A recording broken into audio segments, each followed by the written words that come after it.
Hey, what's up, you guys? This is iPodznMore, and I have a video for you guys today. This is actually related to my username. I have a comparison for you guys today on the iPod Touch 4 and the iPod Touch 2. The iPod Touch 2 had about 2 years of use on it, and the iPod Touch 4 has had like a month's use. But I've used this product a lot in the past month, so I think I have a good idea of what to say about it. I'm also going to be giving you guys specs on the 3G, so as far as this goes, it's going to be a full-on comparison and review of the iPod Touch 4G. So let's get started. Alright, so all throughout the product line, they've been getting updates in their processor speed. The iPod Touch 2G had a 533 megahertz processor, and they jumped it by about 270 megahertz going into the next generation 3G by giving it 800 megahertz. And then they jumped into the 4G, giving it a 1 gigahertz processor. So it's pretty amazing. The display size, all of them have a 3.5 inch screen.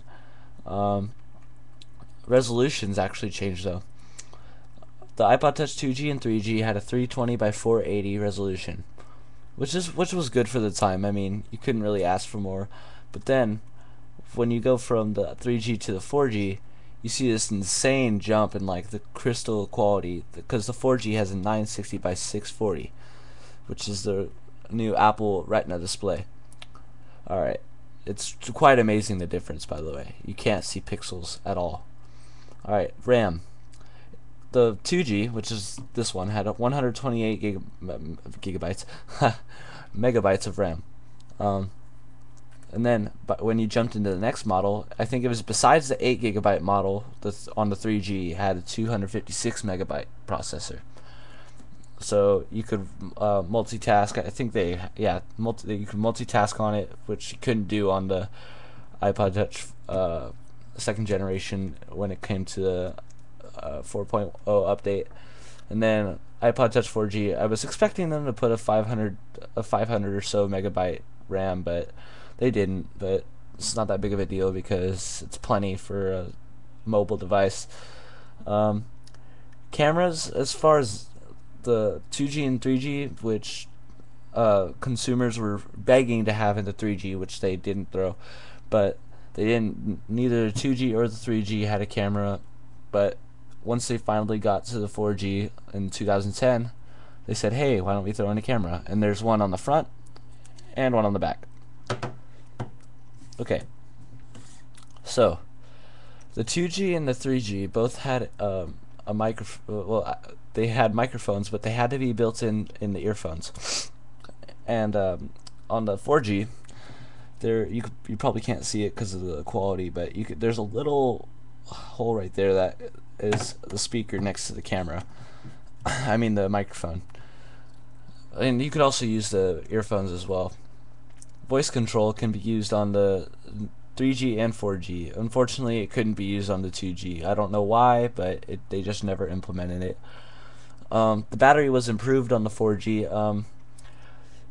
On the 2G, you could get about 36 hours of music time when you're just running music, like straight music, for 36 hours.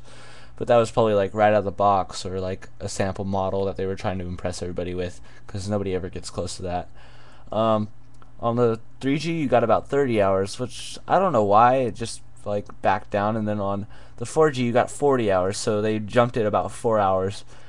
For video, you got about 6 hours on each device, except for the 4G, you get like another extra hour. These are just max stats. I don't think any of these are actually comparable if you left your iPod running for 6 hours, which I wouldn't.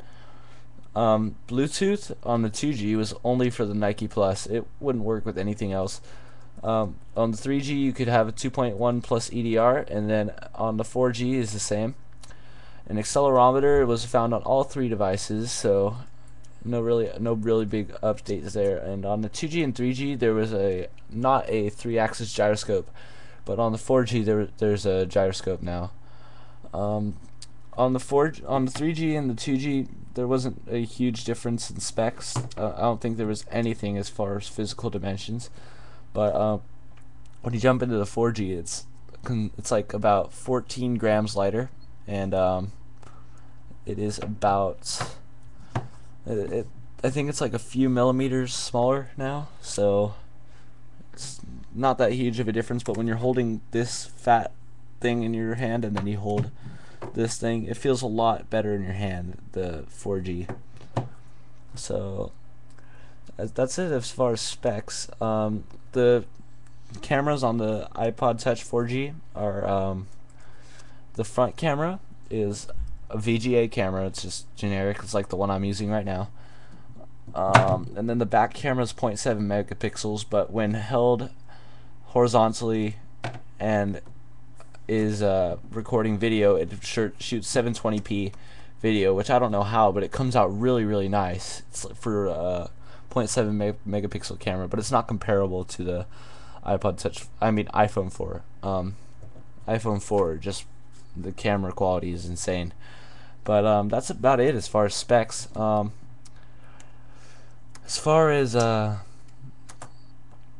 just screens, it's really insane. Like the renovations they made on the screen, like you can see, it's not really comparable on when I'm using a freaking crappy webcam, but it's just crazy, like the difference in how crisp the actual screen is. If you look at it, like the iPod Touch 2G screen is like just so dull, and it's like then you look at the iPod Touch 4 screen, it's just like, oh my god, you're just blown away. I'm blown away with like what Apple did as far as the screen, and that's just the screen. And when it comes to launching apps, here I'll try to launch an app that hasn't been ran. Hold on, let me make sure that it's not running already. Alright, this is just to compare processor speed. Also, the one on the right's jailbroken, so I don't know if that makes a huge difference, but let's just see how well these two run these two apps. Oh, whoops, didn't mean to do that. Alright, so we're just going to compare these two apps and see how fast they launch. Close to being the same. Okay. They're both fairly fast. They're like I said, they're both great devices. Like, you can't go wrong with either one. It just depends on what you're going for. Yeah, the iPod Touch 4 is a little bit ahead.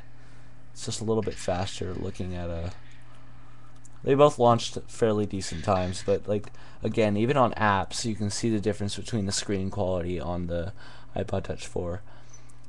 Music still the same, videos still the same, except for videos on the iPod Touch 4 now look a lot more crisp, and pictures as well. They both use Safari. I don't even know what I was looking at there. Let's go to bookmarks.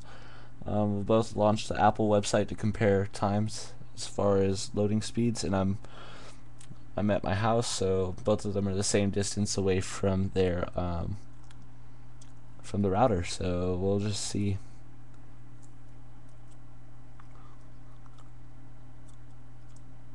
See, as you can see, the iPod Touch 4 is much further ahead, but it's also got double the RAM, so you can't really blame it. The iPod Touch 2 still does really good at trying to process all of the images. It still does great. Like, I love this device while it lasted. Just I was younger and I didn't know how to treat it, so that's it as far as that. Again, the retina display is just amazing. But the iPod Touch 2, if you're looking for a cheaper device to give to your kids, then it's great, but I wouldn't trust somebody that's like 11 or 12 with it, because they'll just use it like it's nothing. That's happened to me.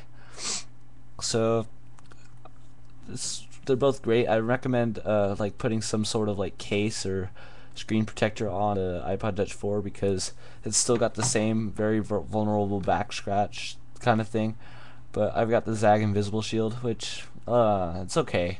It kind of gets deformed really easily when you have when you put it in places that it could be scratched. I'm sorry, I'm a little bit sick right now. Yeah, so as far as that's about it. Both of them are really great devices, like I said. The reason why I didn't jailbreak this device is because my parents wouldn't let me. They don't want me to like risk ruining this device. They don't care about this one. My brother plays with this one for the most part, and all he ever does is play Angry Birds. So, oh yeah, and as you can see, the differences between the home screen on this one and that one is this one has the camera and the FaceTime, and this one is actually lacking this. So that's about it, guys. I don't know what else I'm supposed to really say besides the iPod Touch 4 is great for people that are looking for a higher quality device with a camera and with 2 cameras, and if they have a family that has a few iPod Touches, fourth generation or iPhones, you can FaceTime with them and keep in touch while you're at home. The only thing I regret about buying this iPod Touch 4 is that it didn't come with 3G.